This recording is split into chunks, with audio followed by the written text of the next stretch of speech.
the Browns are signing undrafted receiver Isaiah Bond, who just got cleared of all of his charges right after the Judkins news broke. And it's real because he put out a statement showing tremendous gratitude to the Cleveland Browns and to D. Haslam and Haslam and Barry for taking an opportunity on this guy. Some guys just look fast. I know he ran a 4.39, which is fast, but some guys just get to accelerate. 5 years of being a Browns GM, Barry has drafted 1 Pro Bowler, and he has acquired 7 alleged lady abusers.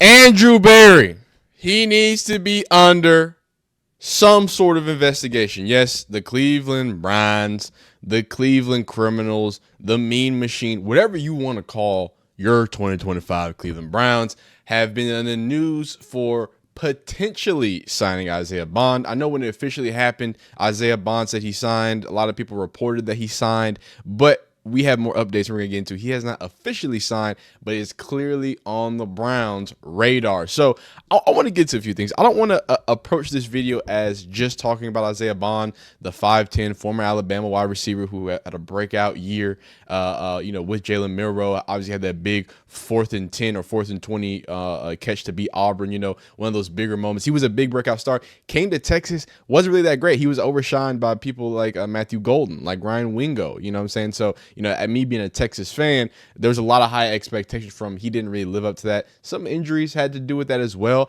But if you can get the core of what he is, I have to say, for a struggling wide receiver core in the Browns, this makes a lot of sense as to why you want to pick him up.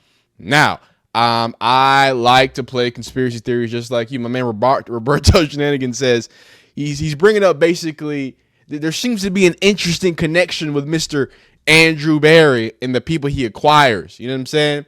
Obviously, you got Myles Garrett and Shedeur Sanders, speed demons, right? And then he kind of lays out everything else. I'm just going to add those on. You got Mike Hall Jr. These are in the 5 years of being a Browns GM. Barry has drafted 1 Pro Bowler, and he has acquired 7 alleged lady abusers. That's crazy. That's crazy. The Browns just make it so hard to be a fan. This is what Roberto is saying. Mike Hall Jr., DV, use the G. I can't say all that. Person Winfrey, DV, used a G. Malik McDowell, he did what to a what? He threw a Subway sandwich at an officer, apparently.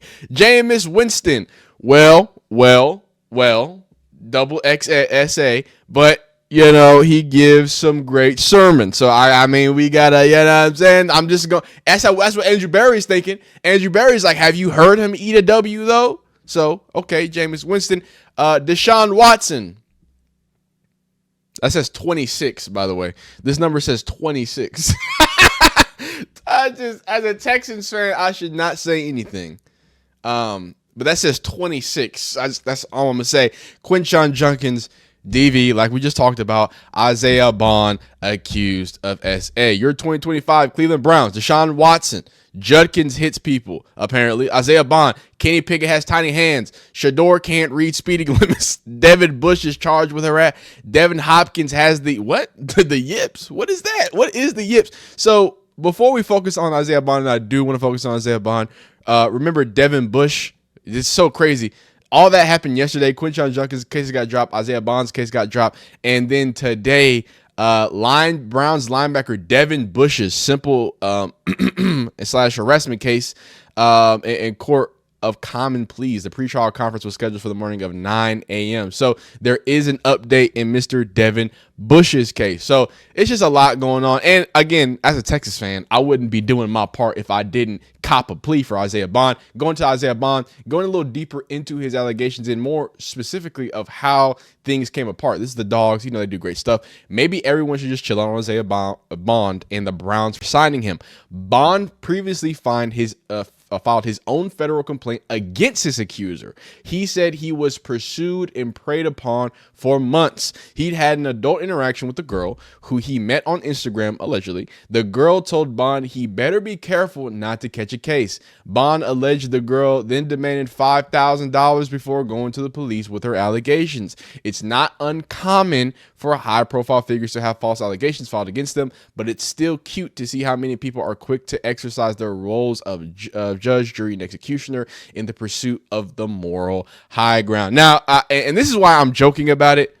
And it's just funny and jokes because at the end of the day, and I think we need to stress this too, when it happens, and you know it is a problem, Deshaun Watson, right? We should punish those people, like I guess Deshaun Watson got. But when it doesn't happen, when he's following countersuits, when in Quinshon Judkins' case, hey, the it's been dropped. I told you, look, I'm still, hey, believe the people. Because once everything plays out, I think you should believe the accusers, but don't put any judgment, right? Believe that a young lady or individual experienced something traumatic. Now, is it the true truth? No. Am I going to label Isaiah Bond a crazy whatever in real life? No, we're not going to do that. He is accused, innocent until proven guilty, right? They've been proven innocent. So I don't like the fact that, and this is a very common, like a sports thing. I noticed that this is like a very common sports thing.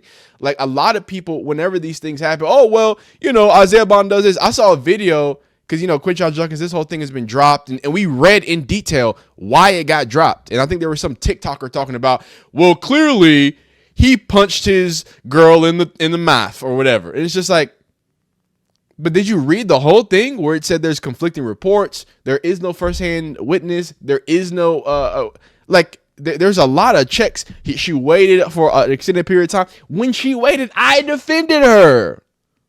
I sat here and defended her and said, hey, wait. Maybe it could be a situation. And then you get details of why she waited. So I think if we are going to, this is how it should be. If we're going to deal with these things with ladies and SA and all that stuff, it should be extremely harsh, both legally, both in the NFL. It should be harsh. And once you get those accusations, you should be put on thin ice, because a high school coach always told me something, right? I didn't like the coach, but this thing always stuck with me. He said, you hang around, you start smelling very shitty. You know what I'm saying? So, and obviously, I'm not saying that this is their fault. They're young, getting money, doing whatever. But hopefully they're learning that you need to stay away from certain types of people. You can't people that you text on Instagram. I thought that was day one, Isaiah. But he was out there in Tuscaloosa, drowning in milk. He got to, you know what I'm saying? He got to Texas. He saw, hey, wait, hold up. I ain't know that man like this. Go ahead now. But no, in all seriousness, right?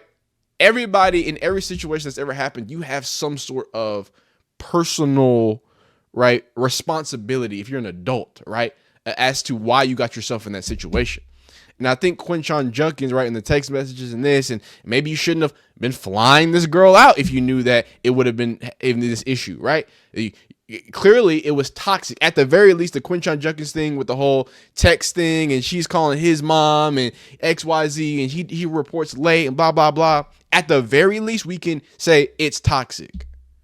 But as of now, the prosecutors haven't done nothing. As of now, Isaiah Bond, not only is he, you know, everything's cool and crispy and things have been dropped, but he filed a countersuit. So when we have these conversations, I hope we have them honestly. We can make jokes about it, right? We can make, you know, the memes about it, right? You know what I'm saying? I guess we can make jokes about it, especially when cases get dropped. But when this is serious, dog, it needs to be treated seriously. I think we need to be able to do both of those things. So that's just my little rant about how people look at it, how people, you know, want to prescribe a sort of, Kareem Hunt's different. There's a video. We saw him drop kick that lady, okay? But with no video, with no nothing, with counterflicting stuff, like, I don't know. I just think at some point we can't just throw baseless labels at people, especially if they've been proven, I guess, even outside the court of law, to not even be a problem. So let's focus back in on the new signing, Mr. Isaiah Bond. Now, all jokes aside, wide receiver 10, number 88 prospect last spring with a third round grade. He's 21, just 1 year starter, 2 years at Alabama, 5'10", 185 at Texas Pro Day last March. His arrest was 2 weeks before the draft, which is why he was not picked or signed. This legitimate, and this is another thing, but I feel like this is something that doesn't need to be said. There are lays that do this, but this is why, like, we have and this goes back to the whole personal responsibility. There has been a long line and lineage of this happening to dudes. So as a man getting ready to draft, just like we talked about with Quinshawn, dog, why are you even out solo with a lady like that before you sign this contract? I know I hate that I have to say that, right? I know I should be able to say, hey, he should be able to enjoy himself. But my issue is some people don't understand the special requirements that come with your special privileges. I just came up with that. That's fire. Put that on a throat pillow, boy. So the special requirements that come with your special privileges. You are a special young man, Mr. Isaiah Bond, Mr. Quinshawn Judkins, right? Now, and again, this is not saying that this is their fault, but we got to be a little smart. More so Quinshawn, because Quinshawn seemingly put himself in a one-on-one situation with a seemingly toxic person before even signing his contract, wanting guaranteed money, right? And in the Isaiah Bond scenario, it seems like this was a thing that was meticulously planned out. And for you, I would have to say, when you get in that NIL bag, when you hit one of these in that TikTok edit, the name's Bond. Like, hey, you should have known what was happening, dog. You should have known the bread's coming. Then you go to Texas, you know the bread's following you. So I'll leave that there. But then I will also say, this is nasty. Hey, two things can be true at one time. 2 weeks before the draft, just like we talked about with the Shador stuff. And you know what? I want to go back, because if y'all really watch my videos, before all of this, if y'all really watch my videos, I told you something about the draft. I said everything you hear during draft season is a lie. Everything. But what were they saying during the draft? Well, they had a lot of positives and a lot of negatives to say about the gentleman, right? Now, the comparison was Jalen Waddle, right? A lot of speed, a lot of burst in him, ability to catch the ball. A lot of that was a little inconsistent. From the Texas fan in the room, right? We didn't get to see a lot of this. Now, we did see this against Colorado State. He kind of went viral for this. What was this, like week 3? I forgot exactly when, but this was, or I think this is week 2. I think it was right after Michigan. But I mean, how can you be more iconic than this? What's it called? Right here. Look, at the top of the route. What does he do? He fixes his helmet. He fixed his helmet. Look at this. He fixed his helmet. Caught one on them boys, boy. Caught one on them boys. Anyway, so full breakdown, overview, fluid, fast, and untapped. Bond played a decoy for the Better Texas offense. That's a really good way to describe that. But clearly has the talent to take on a more focused, productive role. He's a capable route runner, has good hands, and can play wide or from the slot. An offense should feed him a heavier diet of shallow crossers, deep digs, and quick game throws, allowing him to make magic with the ball in his hands and add to their chunk play total. He's tough, but can struggle on combat catches and against contact-oriented coverage. Bond is an explosive athlete with above-average skill. He simply needs more targets to reach his potential. And then, obviously, this is cool. This is just, one of my favorite just fans that tweet about it. But draft evaluators were higher on Bond headed into the draft than he thought they were. Dane Brugler's 10th ranked receiver had 3rd round top 100 grades almost universally. So, it's funny. Just to end this out, right? I talk a lot about, what I'm saying.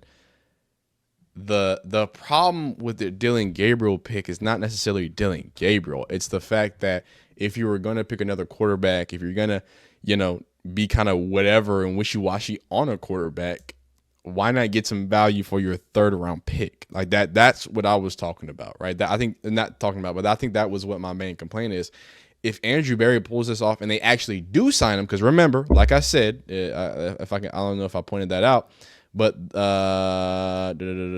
make sure I have this. So the early reports jumped the gun a little bit. The Browns have not officially signed Isaiah Bond, though it sounds like a deal is expected to happen. So it's more of an expected thing. He put something out and said that he was expecting to sign. Jimmy Haslam has not signed off on it. So just something to think about. But he did announce it. He was going to do it and everything. I'm assuming that his agent has something working. So, But yeah, if this does pan out and you get an explosive wide receiver that can be a decent number 3, maybe a slot guy, right, to mix in with a Jerry Jeudy, with a Harold Fannins, like, you got a decent offense. You got Quinshon Judkins coming back. You got Dylan Sampson's coming back. Like 2 weeks ago, the Cleveland Browns offense looked like a Cleveland Brown offense. You know what I'm saying? But now on paper, you got some gunfire. You got some young talent. You got some cheap contracts, which, I mean, if anything, I think Andrew Berry, that's what he's going for, picking up these people with issues, right? You know, they're going to be on these second chance type things. They're going to be looked at a certain way. So I think the understanding is, hey, we can get you cheap. We can just get you as an undrafted free agent, somebody who was supposed to be a 3rd-round pick, and then, you know, maximize value there. Apparently, that's what we did with Shador, too. So y'all let me know how you feel. Y'all let me know how you feel about Isaiah Bond signing, the Quinshon Judkins signing. Do y'all think people are overblowing the whole Brown situation? No, I mean, Deshaun Watson alone is enough, man. I don't know. But, hey, this is an interesting team, and Andrew Berry is looking to get value. Y'all let me know if he's doing it the right way. Like the review if you like it, dislike if you don't like it. Subscribe if you like football content, man. We'll see you next time.